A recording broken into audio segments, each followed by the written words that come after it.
नमस्कार मंडळी, राम राम. कसे आहात आपण सगळे? आपण बऱ्याचदा बघतो लाईफमध्ये असं स्टक झाल्यासारखं वाटतं. खूप मेहनत करतो आहे, आयुष्यात धाव धाव धाव धावतो आहे, पण परिणाम आपल्याला झिरो दिसतो आहे. त्याच्या मागचं रिझन कॉन्फिडन्स असू शकतो, म्हणजे कॉन्फिडन्स कमी होणे, स्ट्रेस लेवल वाढणे आणि डिप्रेशनमध्ये आपण येणे. हे तिन्ही कारण याच्यामध्ये असू शकतात. याच्यावर ओव्हरकम कसं व्हायचं आहे, आज आपण हेच बघणार आहोत. थ्रू ॲस्ट्रॉलॉजी, न्यूमरॉलॉजी आणि सिग्नेचर या तिघांचा मिलाप करून आपण याच्यावर ओव्हरकम करू शकतो. तर पहिले बघूया की कॉन्फिडन्स स्ट्रॉंग कसा होणार आहे. बऱ्याचदा आपण बघितलेलं आहे की सूर्याला जल अर्पण केलं तर कॉन्फिडन्स हा आपला बूस्टअप होतो, नक्कीच होतो. पण आता सूर्याला जल अर्पण करणं मला पॉसिबल नाही आहे, तर मग मी काय करू? तर तुम्ही तुमच्या सिग्नेचरचा फर्स्ट लेटर, पहिला अक्षर हा मोठा लिहायला सुरुवात करा. तुम्हाला याची प्रॅक्टिस करावी लागेल. त्याच्यानंतर उरलेले जे लेटर्स आहेत हे सरळ असायला पाहिजेत, दिसतील, कळेल असे असायला पाहिजे. त्याला कट नको, परत समोर अशी लाईन करून मागे यायला नको. कॉन्फिडन्स वीक होतो है ना. वाचता आली पाहिजे तुमची सिग्नेचर. हा खूप मोठा मिथ आहे की अरे सिग्नेचर ही वाचता येता कामा नये. जर सिग्नेचरमध्ये तुम्ही कटपीट केलं, काहीतरी हिचिडमिचिड केलं, तुमचा कॉन्फिडन्स हा वीक असणारच आहे. इथे कोणी काही म्हणेल माझी सिग्नेचर अशीच आहे पण माझा कॉन्फिडन्स स्ट्रॉंग आहे, व्हेरी गुड, छान, अभिनंदन, तुमचा सूर्य स्ट्रॉंग आहे ऑलरेडी. पण ज्यांचं कॉन्फिडन्स वीक आहे मी त्यांच्याबद्दल बोलती आहे की जर तुमचा कॉन्फिडन्स वीक आहे तर फर्स्ट लेटर कॅपिटल लिहा आणि सिग्नेचरमध्ये फक्त जसं नाव लिहिलं, डॉट केलं, म्हणजे फॉर एक्झाम्पल A.S. आणि सरनेम लिहिला, तसं नको. कॉन्फिडन्स बूस्टअप करण्यासाठी स्वतःचं नाव पूर्ण आलं पाहिजे, सरनेम आलं पाहिजे, मधात इनिशियल आलं तर उत्तमच. अशी सिग्नेचर आपण केली आपला हळूहळू कॉन्फिडन्स वाढतो. नवीन सिग्नेचर आपल्याला कशी करायची आहे तर 108 वेळा 108 दिवस प्रॅक्टिस करायची. हे बघा, सिग्नेचर ही कशी येते, सगळ्यांची सिग्नेचर सेम आहे का? नाही ना. तुमचं आणि माझं सबकॉन्शियस माइंड वेगवेगळं आहे. त्यामुळे सबकॉन्शियस माइंडला तयार होण्यासाठी वेळ द्यावा लागणार आहे. मी आज केला आणि माझा कॉन्फिडन्स बूस्टअप झाला असं होत नाही. आज सूर्याला जल अर्पण केलं आणि लगेच माझा कॉन्फिडन्स स्ट्रॉंग झाला असं होतं का? नाही होत ना. रोज करावं लागतं. त्याचप्रमाणे तुम्ही सूर्याला रोज जल अर्पण करा आणि मी म्हटलेल्या सिग्नेचरमध्ये चेंजेस ते नक्की करा. याच्या सोबतच जर मोबाईल नंबरमध्ये 18 असेल, 28 असतील, 48 असेल तर तुमचा कॉन्फिडन्स कुठेतरी वीक वाटेल तुम्हाला. आता मग काय करायचं? कारण मोबाईल नंबर तर मी चेंज करू शकत नाही. ज्या वेळेस आपण त्यांना पासवर्ड देऊ शकतो की हे जे नंबर आहेत ह्याच्याने तुमचं जे नंबरचा आपल्यावर परिणाम होतो आहे कुठेतरी नलिफाय होईल. तर तुम्ही म्हणाल खरंच होतो का? तर खरंच मोबाईल नंबर आपण घेऊन घेऊन फिरतो की नाही? असंच नंबर चेंज होतात का? 100 नंबर कधीच काम करत नाही, 0 आलेलं आहे त्याच्यावर. तर 0 नको आपल्या मोबाईल नंबरमध्ये. 2-3 वेळा तर बिलकुल नको. VIP नंबर तर मी म्हणेल बिलकुल घेऊच नका तुम्ही. त्याच्याने आपल्याला चांगला परिणाम मिळतच नाही, इफेक्ट मिळतच नाही. तुमचं प्रोफेशन काय आहे त्याच्यावर पण डिपेंड करतं की तुमचा मोबाईल नंबर कसा असावा, तुमची सिग्नेचर कशी असावी. आता बोलूया आपण आपल्या डिप्रेशनबद्दल. डिप्रेशन का येतं? त्याच्या मागे 2 रिझन आहेत. 2 ग्रह आहे, रिझन म्हणण्यापेक्षा 2 ग्रह आहेत. पहिला आहे राहू, दुसरा आहे चंद्र. हे वीक झाले, हे डिस्टर्ब झाले की आपल्याला डिप्रेशन येतं.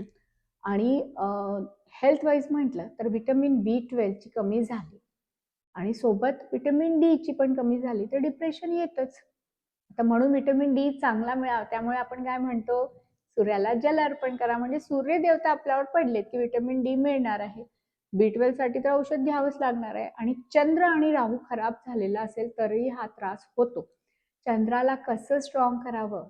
खूप पाणी प्या, खूप पाणी पाजा आणि दूध म्हणजे मिल्क, दूध हे डोनेट करा किंवा महादेवाला जल अभिषेक आणि दुधाचा अभिषेक, कच्च दुधाचा अभिषेक करायचं आहे. कसं करणार? एकतर दर सोमवारी तुम्ही जाऊ शकता किंवा रोज सकाळी मंदिरात करा किंवा घरात असेल तर घरी पण तुम्ही महादेवाच्या पिंडीवर पाणी, कच्चं दूध आणि परत पाणी आणि मग थोडेसे तांदूळ हे तुम्हाला ठेवायचे आहेत. ओम नमः शिवायचा जाप करायचा आहे. जितक्या वृद्ध महिला असतात त्यांना तुम्ही दूध कोणत्याही स्वरूपामध्ये डोनेट करू शकतात किंवा पाणी देऊ शकतात. वृद्धाश्रमामध्ये जाऊन तुम्ही हे करा. हे झालं आपलं चंद्राबद्दल. राहूला कसं स्ट्रॉंग कराल? लोकांना चहा पाजा, चहापत्ती डोनेट करा आणि घराला साफ ठेवा. जास्त स्क्रोल करू नका. अननेसेसरी जे आपण म्हणतो ते करू नका. आणि इकडचं तिकडे बोलणं, तिकडचं इकडे बोलणं हे जे आहे ना, हे राहूला खराब करतं आणि मग कुठेतरी थोडा डिप्रेशन येतो. तुम्ही म्हणाल, मॅडम मला खूप डिप्रेशन आलेलं आहे, काय फालतू बडबड करता आहात? काही करू नका, मन शांत ठेवा, खूप पाणी प्या आणि मेडिटेशन करण्याचा प्रयत्न करा. गणपतीच्या समोर बसा. मोबाईल नंबरमध्ये तुमच्या 2 ते 3 वेळा 2 आले असेल किंवा 3 ते 4 वेळा 4 आला असेल तर हा त्रास तुम्हाला होणारच आहे. तुम्ही तुमच्या सिग्नेचरमध्ये छोटे लिहित असाल, कळतच नाही काय लिहिलेलं आहे आणि सिग्नेचर खाली जाते, तुमची हँडरायटिंग खाली जात आहे, म्हणजे डिप्रेशन आहेच, डिप्रेशन येणारच आहे. तर असं खाली जाऊ देऊ नका. छोटं तर बिलकुल लिहायचं नाही आहे. छोटे न लिहिता सरळ लिहिलं, छान प्रॅक्टिस केली तर आपल्याला ह्याचा इफेक्ट छान मिळतो. स्ट्रेसला कसं हँडल करावं? स्ट्रेस शनी मंगळ दोन्ही ग्रहांमुळे होतो. शनी स्ट्रेस जो आहे हा शनी देवतामुळे आणि मंगळ ग्रहामुळे आपल्याला त्रास होतो. स्ट्रेस सगळ्यांना येतो पण त्याला हँडल करता आलं पाहिजे. आणि जर तो हँडल करता येत नाहीये म्हणजे आपण खूप मग राग करतो, चिडचिड करतो, म्हणजे मंगळ खराब करतोय. ब्लड डोनेट करायला स्टार्ट करा. आता तुमची बॉडी त्याला नाही तुम्हाला अलाउ करत आहे ब्लड डोनेट करायला, तर तुम्ही लहान मुलांना चॉकलेट, गूळ हे डोनेट करू शकता. आणि शनीला ठीक करण्यासाठी, शनीला चांगलं स्ट्रॉंग करण्यासाठी दर शनिवारी शनी देवताला निळं फूल आणि ओम शन शनेश्चराय नमः याचा 108 वेळा जाप करा. हे झालं ॲस्ट्रॉलॉजिकली याची मागचे रेमेडीज. आता सिग्नेचरमध्ये असं काय करावं की शनी देवता आणि मंगळ आपला स्ट्रॉंग होईल? सेकंड लेटर जो आहे हा व्यवस्थित असायला पाहिजे. जर तुम्ही सिंगल नेम लिहितात, फॉर एक्झाम्पल माझं नाव विजयश्री आहे, मी फक्त विजयश्रीच लिहिते, तर सिंगल लेटर माझा आय झालेला आहे. हा व्ही पेक्षा थोडा लांब असायला पाहिजे, क्लिअर असायला पाहिजे. त्याच्यानंतर सरनेमचा फर्स्ट लेटर हा परफेक्ट असायला पाहिजे आणि खाली कोणताही लेटर कट होता कामा नये. यामुळे शनी खराब होणारच आहे. जे, जी, वाय किंवा बऱ्याचदा आर असा मोठा लिहितो आणि मग त्याला खाली लाईन ओढल्या जाते. तसं बिलकुल करायचं नाही आहे.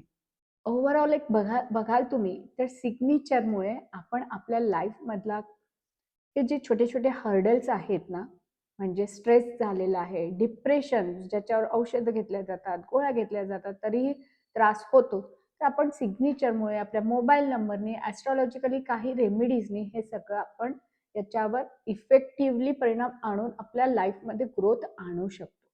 पण यासाठी आपल्याला काय करावं लागणार आहे? तर आपलं प्रोफेशन काय आहे? आपण जॉब करतो आहे, बिझनेस करतोय, जॉबमध्ये मार्केटिंग आहे, सेल्स आहेत, काय आहे? त्याप्रमाणे आपला मोबाईल नंबर असायला पाहिजे. त्याप्रमाणे आपल्या मोबाईल नंबरचे पासवर्ड असायला पाहिजे. आपली सिग्नेचर त्याप्रमाणे असायला पाहिजे.